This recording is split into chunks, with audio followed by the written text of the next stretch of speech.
Saint মার্টিনে হঠাৎ বেড়েছে অপরাধ, ঘটছে চুরি ছিনতাই। পর্যটক না থাকায় আয় নেই স্থানীয়দের, বেকার বসে আছেন এ খাত সংশ্লিষ্টরা। কেউ কেউ জড়াচ্ছেন অপরাধে। লিখিত অভিযোগ পেলে ব্যবস্থা নেওয়ার কথা জানিয়েছে police.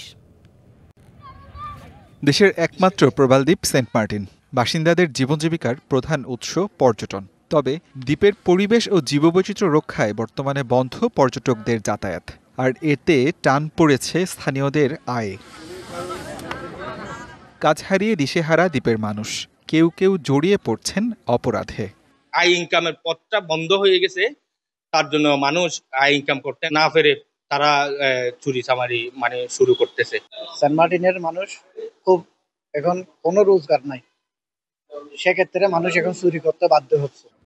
Colour expert, George sap এবং মাইল্ড অন হ্যান্ডস টেকনোলজি সমৃদ্ধ অরিক্স ক্রিস্টাল ওয়াশ আপনার একসময় নিরাপদ এলাকা হিসেবে নামডাক ছিল সেন্ট মার্টিনের। তবে চুরি ছিনতাইয়ের ঘটনা ঘটছে প্রায়ই। বেকারত্বই এর কারণ বলছেন সংশ্লিষ্টরা।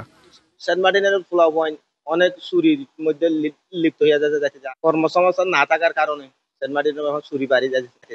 তবে এ নিয়ে এখনো অভিযোগ পায়নি পুলিশ। দ্বীপের সার্বিক পরিস্থিতি নিয়ন্ত্রণে কাজ করছে তারা। টুকটাক চুরি হচ্ছে, এটা আমরা শুনতেছি, কিন্তু আমাদের কাছে কোনো এখনো অভিযোগ আসে নাই। তারপর আমরা তৎপর আছি চুরির বিষয়টা উদ্ঘাটন করার জন্য। কাউকে আমরা আটক করতে পারি তাহলে আইনগত ব্যবস্থা নিব। ৮ বর্গ কিলোমিটারের সেন্ট মার্টিন দ্বীপের পরিবেশ ও জীববৈচিত্র্যের সাথে রক্ষা পাবে মানুষের জীবিকা, এমনটাই প্রত্যাশা দ্বীপবাসীর। DVC news desk.